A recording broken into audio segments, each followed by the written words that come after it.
কোথায় যাব? জঙ্গলে এসে গেছি।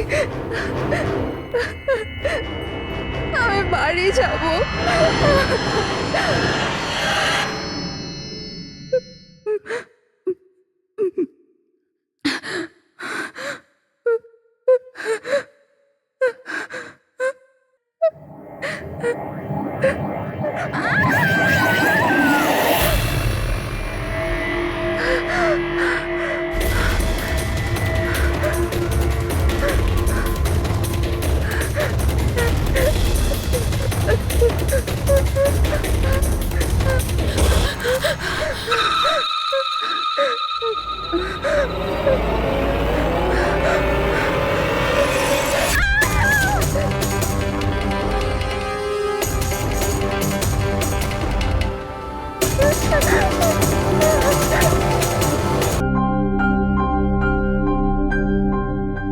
হ্যালো, হ্যালো, আপনি কি হিরাল বলছেন? হ্যাঁ আমি হিরল বলছি। আপনি কে? আমি মানিক। আমি আয়েশার সাথে কাজ করি। এখানে একটা বড় প্রবলেম হয়ে গেছে। প্রবলেম? আয়েশার সাথে কি হয়েছে?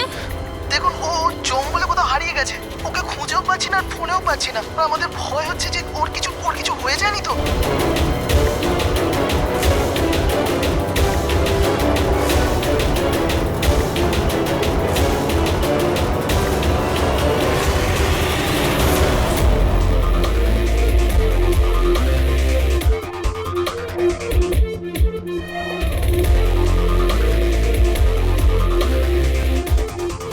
স্যার, ফরেস্ট ডিপার্টমেন্টের লোক ভেতরে আমাদের জন্য ওয়েট করছে, আর আয়েশার ক্রু মেম্বাররা অন দ্য ওয়ে। কিন্তু আপনারা এটা তো নিশ্চয়ই জানেন যে যে ওই লাশটা আয়েশারই নাকি অন্য কারোর।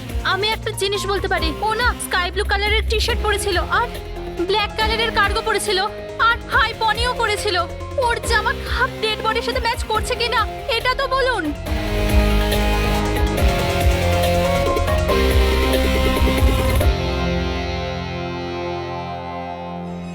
ও, আপনি সেই অফিসার? Yes sir.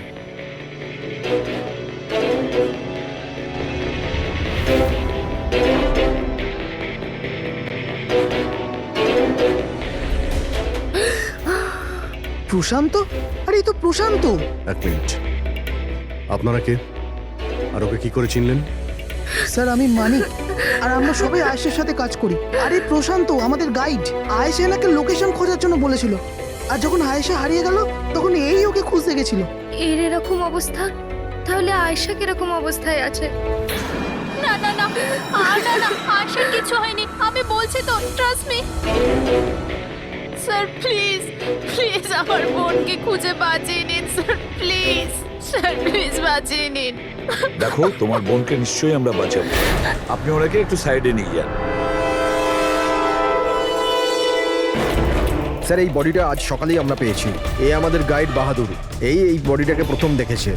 এই প্রশান্তকে একা গিয়েছিল আয়েশাকে খোঁজার জন্য? হ্যাঁ স্যার, কারণ ও জঙ্গলের সমস্ত রাস্তা চিনতো।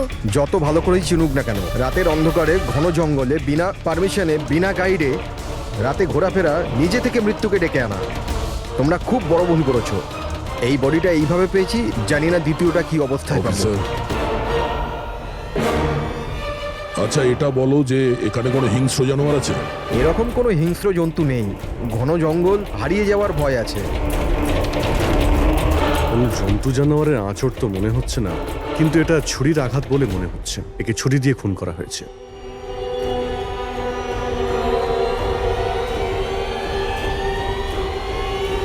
স্যার, হ্যাঁ পূরবী, স্যার এই ক্যামেরাটা পেয়েছি এখানে। এটা তো আয়েশার ক্যামেরা। হ্যাঁ স্যার, এটা আয়েশা 3 দিন আগে কিনেছিল। এটা চালিয়ে একবার দেখো তো। স্যার এটা অনই হচ্ছে না। কেন?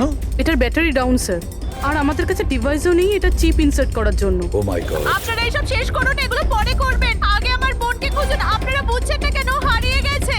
আমরা খুঁজবো। অনেক বড় জঙ্গল ম্যাডাম, কমসে কম 2 দিন লাগবে পুরো জঙ্গল খুঁজতে। হ্যাঁ স্যার, সূর্যাস্ত হওয়ার পর আমরা কিচ্ছু করতে পারবো না। আপনারা সার্চিং শুরু করে দিন, বাহাদুর আপনাদের নিয়ে যাবে।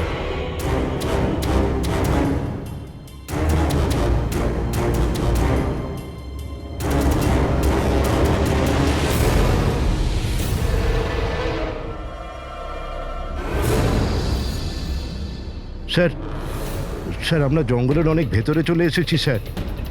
স্যার এখানে কেউ আসা যাওয়া করে না স্যার। স্যার এক কাজ করি, আমরা ফিরে যাই, না হলে অন্ধকার নেমে আসবে। এখন তো অনেক আলো আছে, অন্ধকার হয়েছে কোথায়? স্যার ফিরতেও তো অনেকটা সময় লাগবে না স্যার?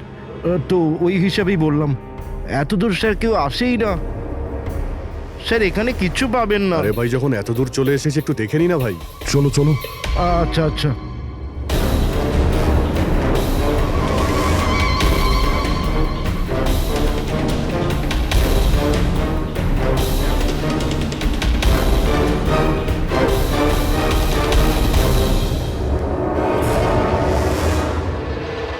তোমরা এই জঙ্গলে ফিল্মের শুটিং করতে এসেছিলে, আর শুধুমাত্র আয়েশাই নিখোঁজ হলো, আর তোমরা ওকে খোঁজার চেষ্টাই করনি। স্যার আমরা খুব ভয় পেয়ে গিয়েছিলাম, আর এখানে ওয়েব সিরিজ শুট করার আইডিয়া আয়েশারই ছিল।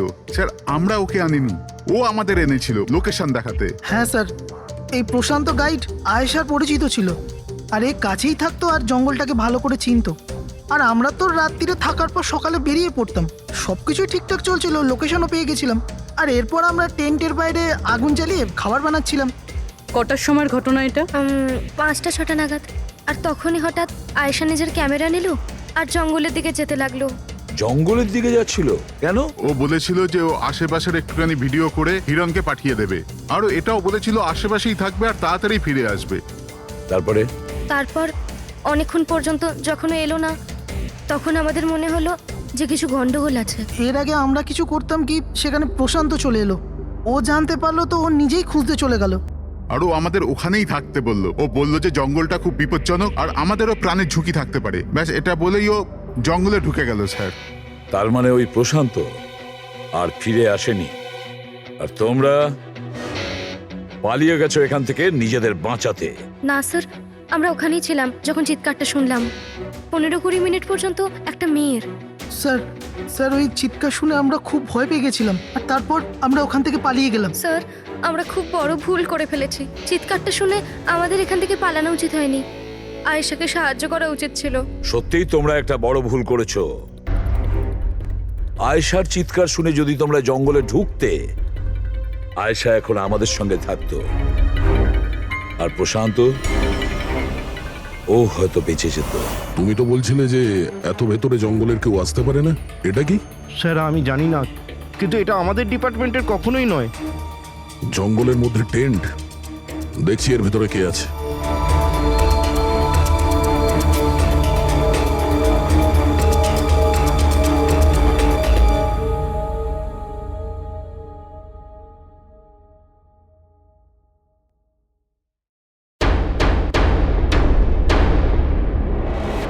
এই কাপড় তো দেখে মনে হচ্ছে কাটা হয়েছে। টেন্ট পিছন দিক দিয়ে কেটেছে, তার মানে সামনে কোনো বিপদ ছিল।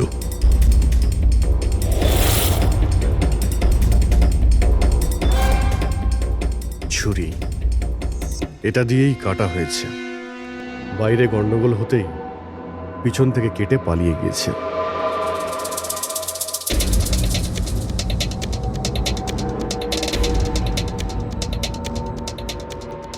রাতে থাকার পুরোপুরি বন্দোবস্ত ছিল এখানে, বনফায়ার। এই আলু এখানে দেওয়া হয়েছিল। স্যার এত ভেতরে এত রাত্রে থাকার মতন কেউ পাগলই হবে স্যার, না হলে এত ভয়ঙ্কর জঙ্গলে রাতে থাকার কথা ভাববে কে? কোনো নেচার লাভার না কোনো খুনি? এই দেখো,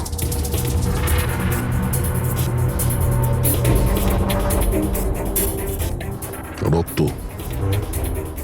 মনে হচ্ছে এখানে এই পাথরের ওপর কেউ বসেছিল, হতে পারে আগুন পোয়াচ্ছিল, আর কেউ ওর ওপর হামলা করেছে।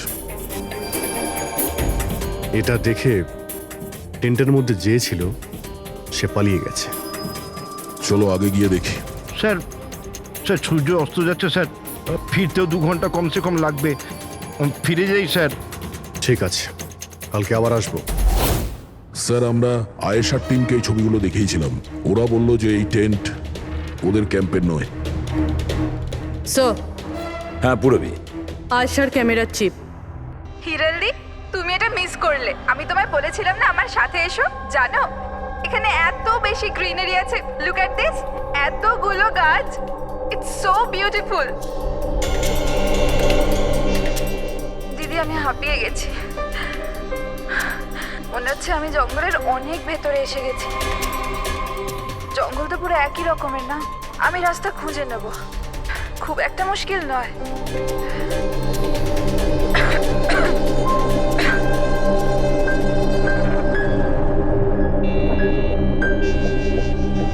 কেউ আছে নাকি ওখানে? কে ওখানে?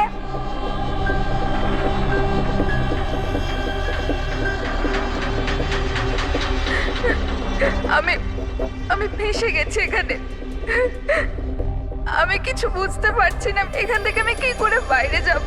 আই এম সরি দিদি, আমার এখানে আসা উচিত হয়নি। আমার মনে হচ্ছে না যে আমি এখান থেকে বেঁচে ফিরতে পারবো। আমায় ক্ষমা করে দিও।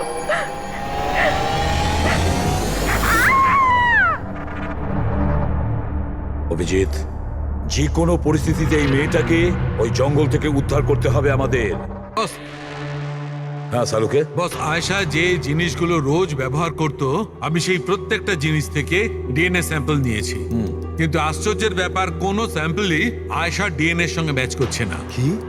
কিন্তু হ্যাঁ, খুনির ব্যাপারে একটা খুব গুরুত্বপূর্ণ সূত্র পেয়েছি। সেটা কি স্যার? বস, এই ডিএনএ প্রোফাইলটা দেখো। এই দুটো ডিএনএ প্রোফাইলই দুটো আলাদা আলাদা লোকের, কিন্তু অদ্ভুত ব্যাপার হচ্ছে যে দুটো প্রোফাইলই আমি একই লোকের শরীর থেকে পেয়েছি, প্রশান্ত শরীর থেকে। প্রশান্ত শরীর থেকে? হ্যাঁ বস। সেটা কিভাবে? প্রশান্তর মৃত্যু অগণিত ছুরির আঘাতের জন্য হয়েছে, আর ওর শরীরে যে থাবার চিহ্নটা আছে সেটা আসল নয়, তৈরি করা হয়েছে নকল। আর সবচেয়ে আশ্চর্যের ব্যাপার হচ্ছে যে প্রশান্তের লাশের থেকে আমি ওর রক্ত ছাড়া আরো কারো রক্ত পেয়েছি। এখন এই রক্তটা কোনো পুরুষের না নারীর সেটা আমি বলতে পারবো না, কারণ ওই রক্তটা প্রশান্ত রক্তের সঙ্গে মিশে গেছে। কিন্তু একটা কথা ঠিক বস, এই রক্তটা তখনই বেরিয়েছে যখন প্রশান্ত রক্ত বেরিয়েছে। অভিজিৎ, দয়া, নিশ্চয়ই এটা খুনিরই রক্ত।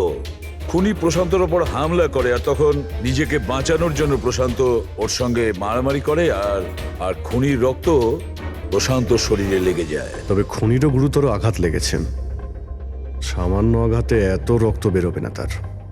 তার মানে খুনির শরীরে এখনো আঘাতের চিহ্ন থাকা উচিত। আরো একটা কথা বস, কি? টেন্টের পাশে যে পাথরের উপর রক্তের ছাপ ছিল সেই রক্তটা প্রশান্তরই। তার মানে পুরো ব্যাপারটাই ওই তাঁবুর আশেপাশে ঘটেছে।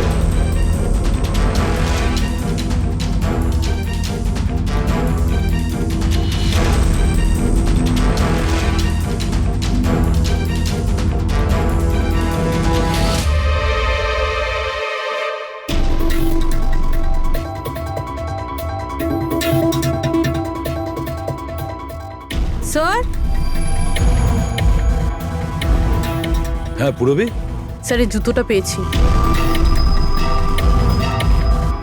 তাহলে কি এই জুতোটা আয়েশার না? তো এগিয়ে গিয়ে দেখি।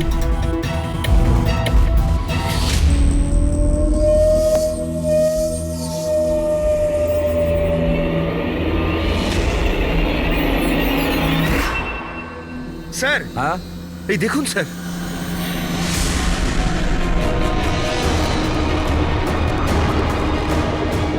ছুরি দিয়ে আঘাত করেছে স্যারের পিঠে 5 বার।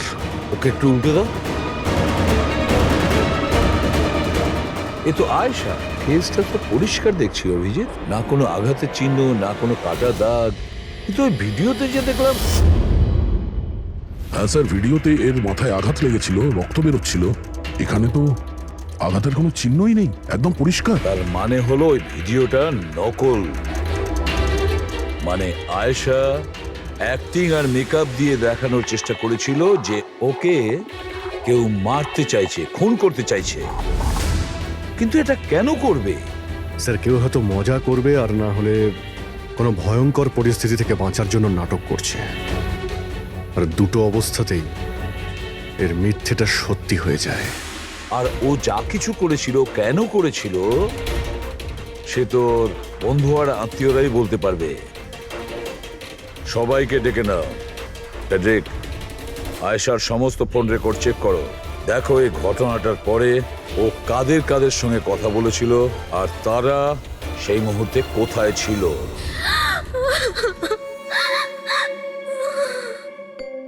এরা আমাকে কেন ওকে দেখতে দিচ্ছে না? কি বাজে ভাবে মেরেছে আমার বোনকে। আর এরা বলছে যে ও নিজের মৃত্যুর নাটক করেছে, নিজের মার্ডারের নাটক।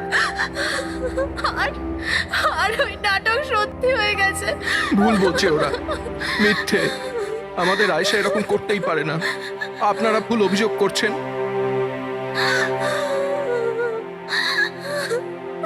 দেখুন, আপনার দুঃখ আমরা বুঝতে পারছি, কিন্তু এই অভিযোগ ভুল নয়, সত্যি। এটা আয়েশার ক্যামেরা থেকে যে থার্ড ক্লিপিংটা আমরা পেয়েছি, সেখানে আয়েশার মুখের ওপরে অনেকগুলো ক্ষত চিহ্ন ছিল, কিন্তু যখন আমরা আয়েশার লাশটাকে পাই তখন ওর মুখ আর গলা পরিষ্কার ছিল। কেন, কিভাবে? এই ভিডিওটাতে আয়েশা মজা করছিল না তো? ওর মজা করার স্বভাব ছিল না তো? একদম না। ওর জীবনে এত সমস্যা ছিল যে ও মজা করবার কথা ভাবতেই পারতো না।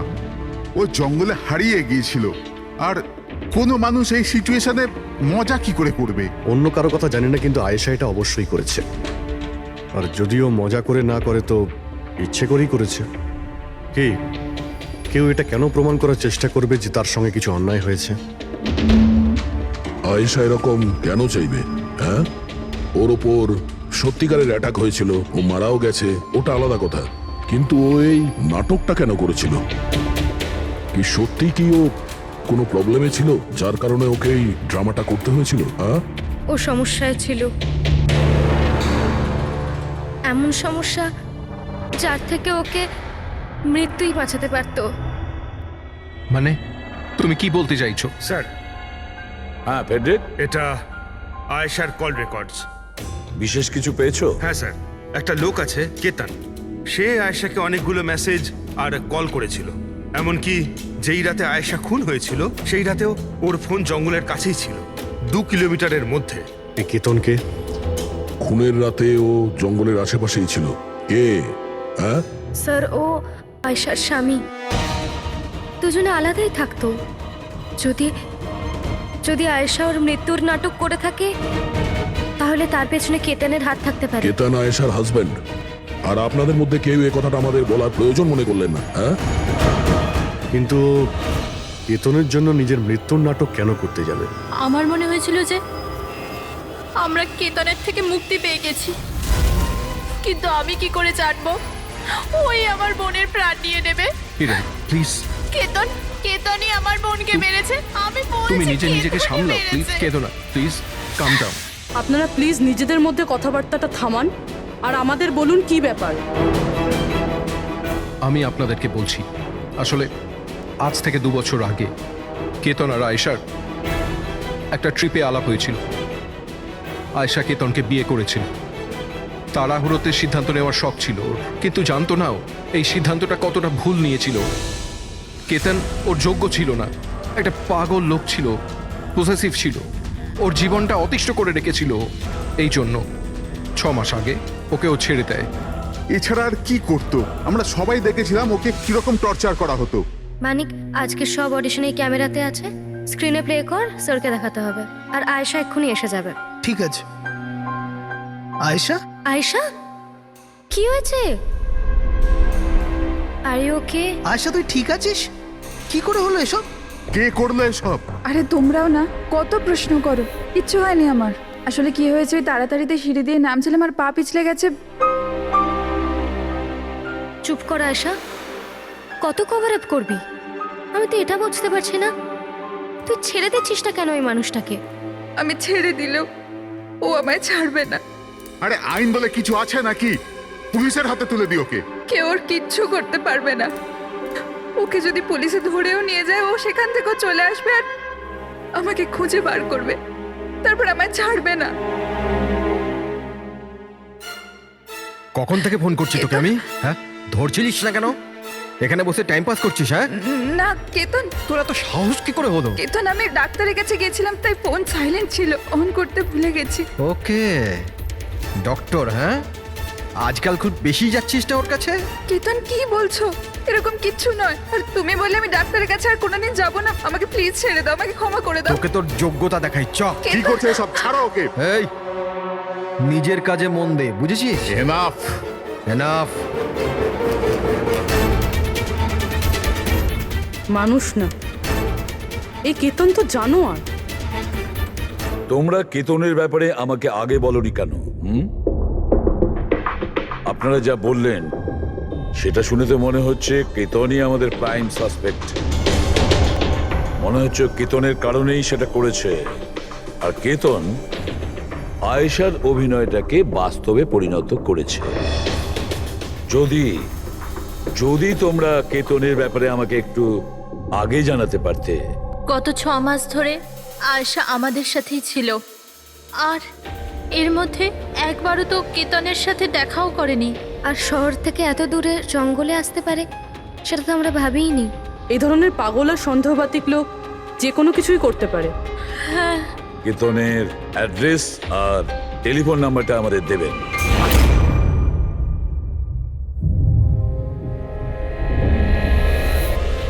কেতন,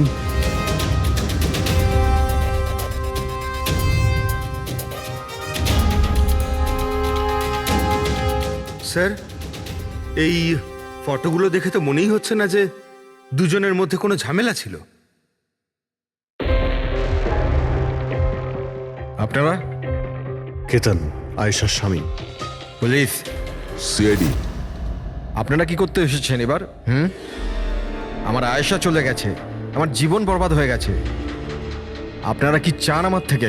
ইনফরমেশন তোমার আর আয়েশার ব্যাপারে। শুনেছি তুমি নাকি খুব বিরক্ত করতে ওকে। স্যার, আমি ওকে অনেক ভালোবাসতাম, নিজের থেকেও বেশি। সেই কারণে ওকে টর্চার করতে, মারতেও? হ্যাঁ, আমি কেন টর্চার করবো ওকে? তোমার কাছ থেকে বাঁচার জন্য কোর্টের কাছে সাহায্য চেয়েছিল, তাও তুমি ওকে বিরক্ত করা বন্ধ করনি। স্যার, মিথ্যে কথা এসব, এরকম কিছুই ছিল না। মিস্টার কেতন, রেকর্ড আছে আমাদের কাছে। তুমি বারবার ওকে ফোন করে আর মেসেজ করে হুমকি দিয়েছিলে। আর এটাও কাউকে বলেওনি, আমরা জেনে গেছি। আর তাছাড়াও গত 6 মাস ধরে তুমি হেরাল আর রোহানের ঘরের আশেপাশে ঘোরাফেরা করছিলে। আর যে রাতে আয়েশা খুন হয়েছে ওই রাতে তুমি ওই জঙ্গলেই ছিলে। এগুলো তোমার ফোনের লোকেশন থেকে পাওয়া গেছে।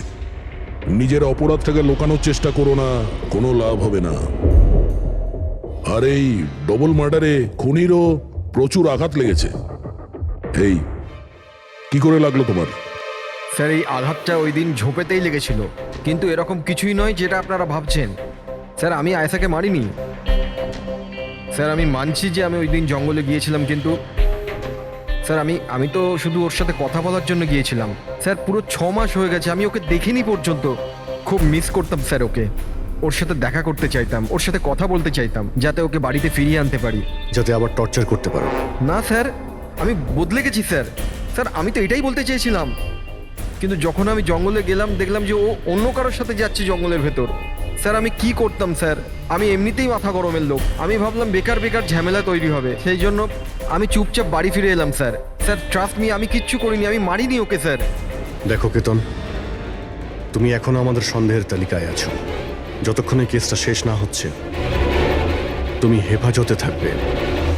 স্যার, এই কেতনের কাছে কিন্তু আয়েশাকে মারার মোটিভ ছিল। ও তো বেঁচে গেছে, এবার বাকি রয়েছে এরা সবাই। হিরাল, সায়রা, অজিত, মানিক আর রোহান, এরা কি সবাই আয়েশার আপনজন ছিল? এদের কি মোটিভ হতে পারে?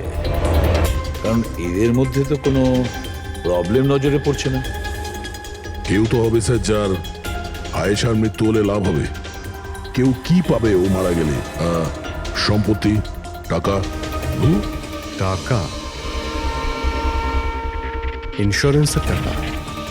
হ্যাঁ, ইন্স্যুরেন্স। রবি, ফেডরিক, একটা কাজ করো, এই শহরে যতগুলো ইন্স্যুরেন্স কোম্পানি আছে সেখানে গিয়ে খোঁজ নাও আয়েশার নামে ওদের কাছে কোনো লাইফ ইন্স্যুরেন্স পলিসি আছে কিনা। কিন্তু একটা কথা, আয়েশার বন্ধু বা তাদের ফ্যামিলির কাউকে বলবে না কিছু। যদি ওদের মধ্যেই কেউ খুনি হয় সে সতর্ক হয়ে যাবে।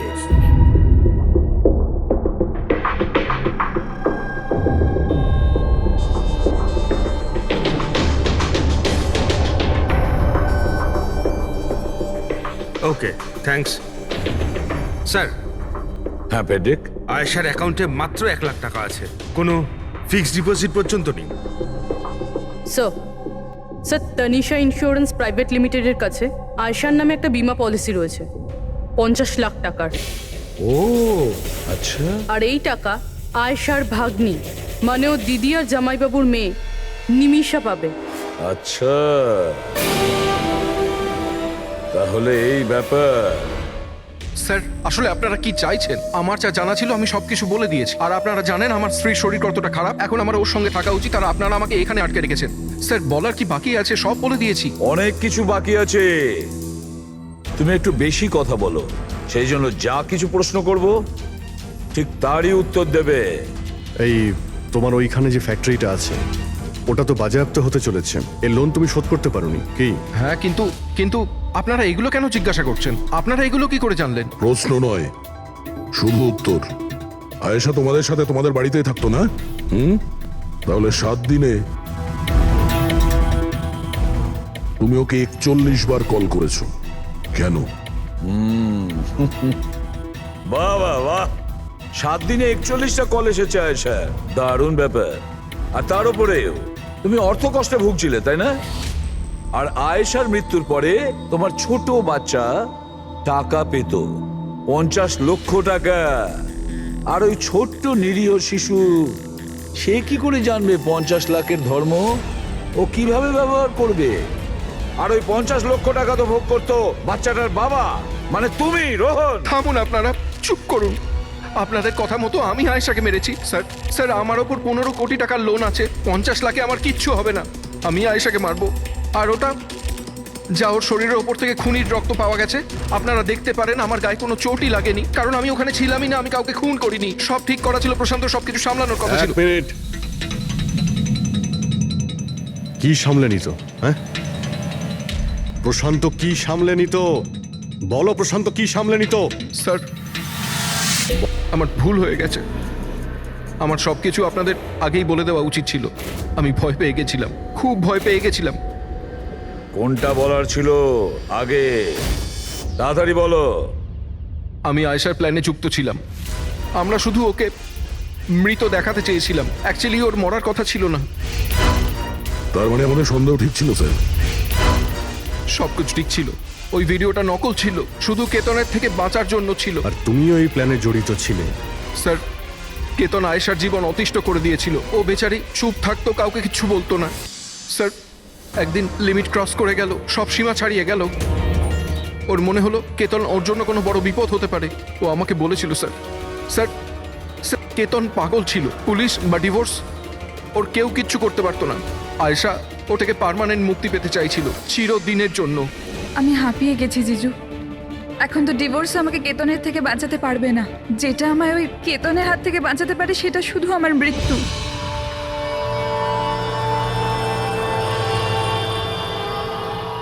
আয়েশা, এটাই যদি একমাত্র রাস্তা হয় তাহলে এটাই ঠিক।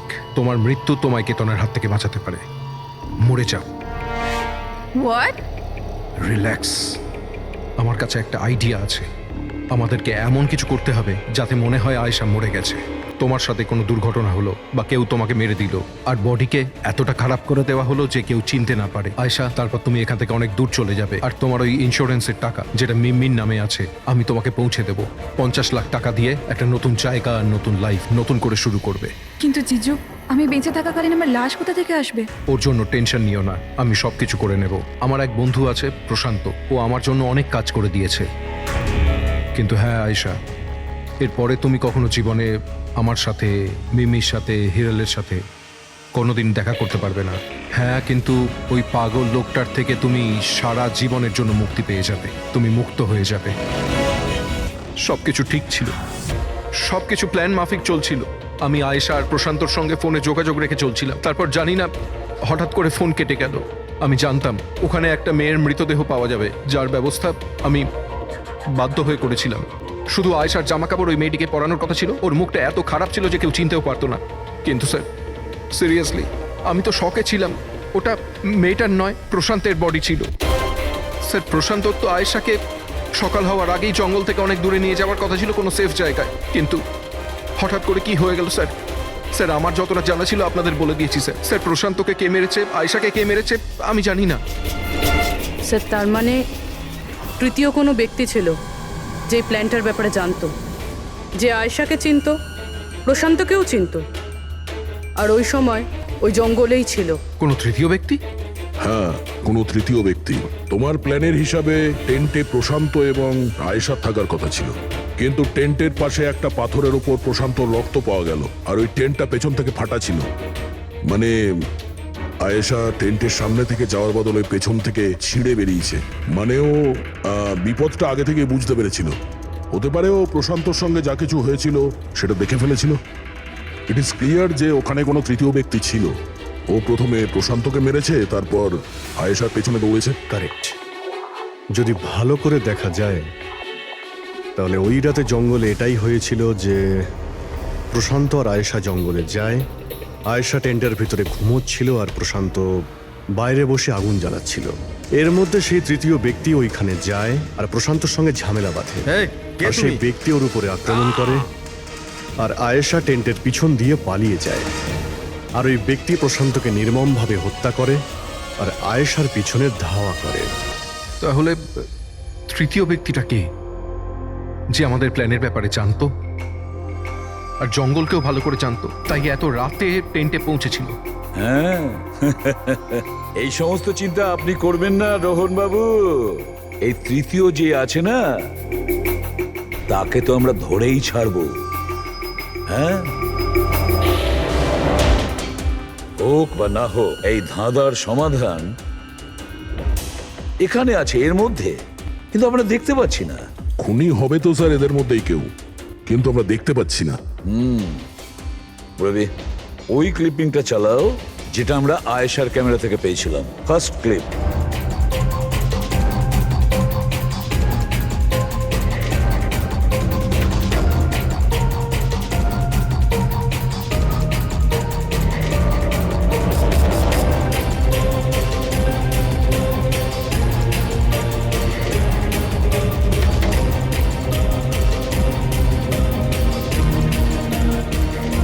ইয়েস,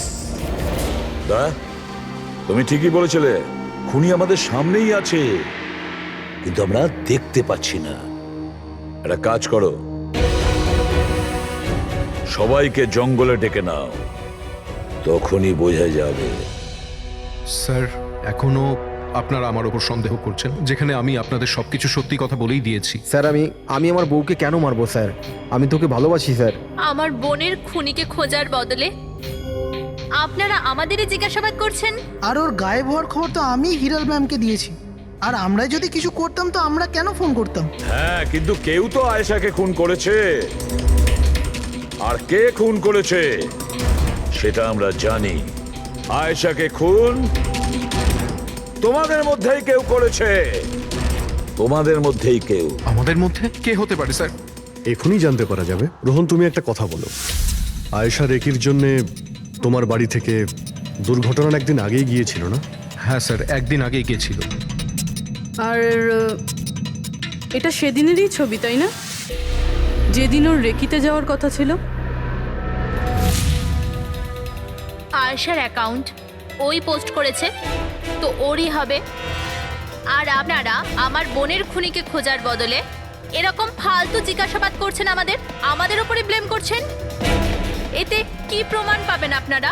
এটাই যে তোমরা আয়েশাকে জীবন্ত দেখেছিলে শেষবার ওই দিনই, তারপরও নিখোঁজ হয়ে গেছিল, তোমরা আমাদের বলেছিলে।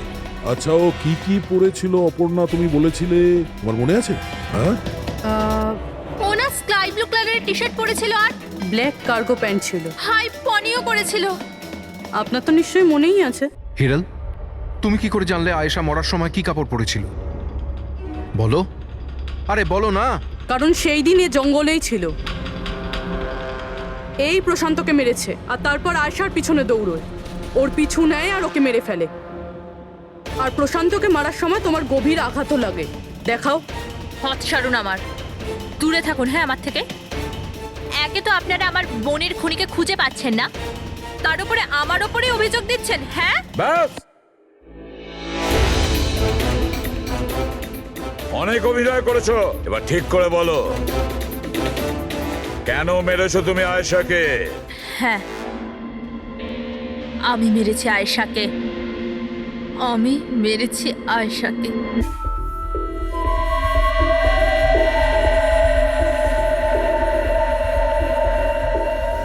হিরাল ম্যাম, আপনি? আসতে বলো। আয়েশা না উঠে পড়ে। ইনফ্যাক্ট আমি বলছি যে ওকে সব সময়ের জন্যই না ঘুম পাড়িয়ে দাও। এটা কি বলছেন ম্যাডাম? রোহান তো তোমাকে আয়েশাকে সুরক্ষিতভাবে এই জঙ্গল থেকে বাইরে বার করার জন্য কত টাকা দিয়েছিল? 2 লাখ টাকা। আমি না তোমাকে 5 লাখ টাকা দেব আয়েশার প্রাণ নেয়ার জন্য। হিরাল ম্যাম, এসব কি বলছেন? আয়েশা ম্যাডাম আপনার বোন, আর আমি ওকে বাঁচানোর সওদা করেছি।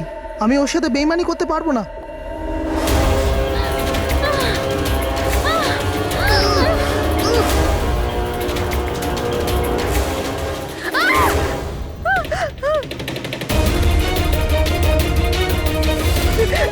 আয়েশা,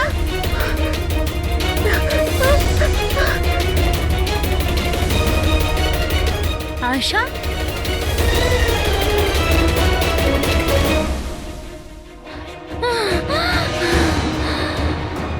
আয়েশা, আমার কাছে আয় আয়েশা। আমি তোকে বাঁচাতে এসেছি আয়েশা। ও তোকে ঠকাচ্ছিল আয়েশা। তোর ইন্স্যুরেন্সের টাকার জন্য তোকে মারতে চেয়েছিল আয়েশা। আমার বোন।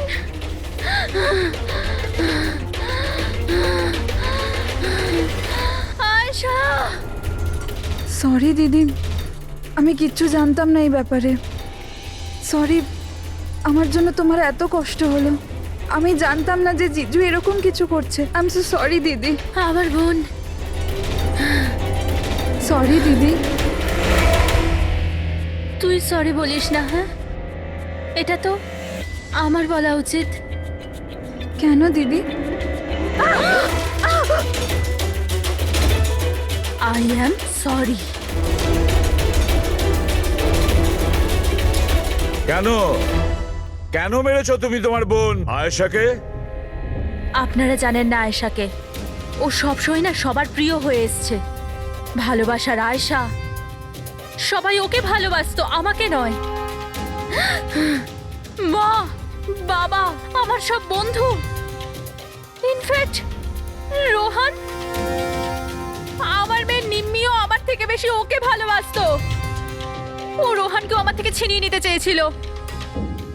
আমি রোহান আর নিম্মিকে নিজের থেকে দূরে যেতে দেখতে পারতাম না। না, আপনি বলুন আমি কি করতাম? আমি ভাবলাম সবসময় ও আমাকে হিংসা করে না, জিতেওছে সবসময়। না থাকবে আয়েশা, আর না থাকবে ওর জিত। এর জন্য মেরে ফেলেছি আমি ওকে। হিরাল, তুমি এটা কি করে করতে পারো? আরে আয়েশা তোমার ছোট বোন ছিল, আমাকে বড় দাদার মতো দেখতো। আমি ওর সাথে এগুলো কখনো স্বপ্নতেও ভাবতে পারি না। আমার লজ্জা লাগে তোমাকে আমার স্ত্রী বলতে। রোহান, তোমার ভুল নেই এতে। সব ভুল ওই আয়েশার। ওই সব করছিল। ও না তোমাকে আমার থেকে ছিনিয়ে নিতে চেয়েছিল, কিন্তু এখন তো এটা হবেই না। এবার তো তোমাকে কেউ আমার থেকে কেড়ে নিতে পারবে না। খুব বড় ভুল করেছো তুমি। তোমার সন্দেহ, তোমার ইনসিকিউরিটি একটা নিরীহ মানুষের প্রাণ নিয়েছে, প্রশান্ত গাইডের। আর তাছাড়াও তুমি তোমার আপন বোনকেও মেরেছো। আইন তোমাকে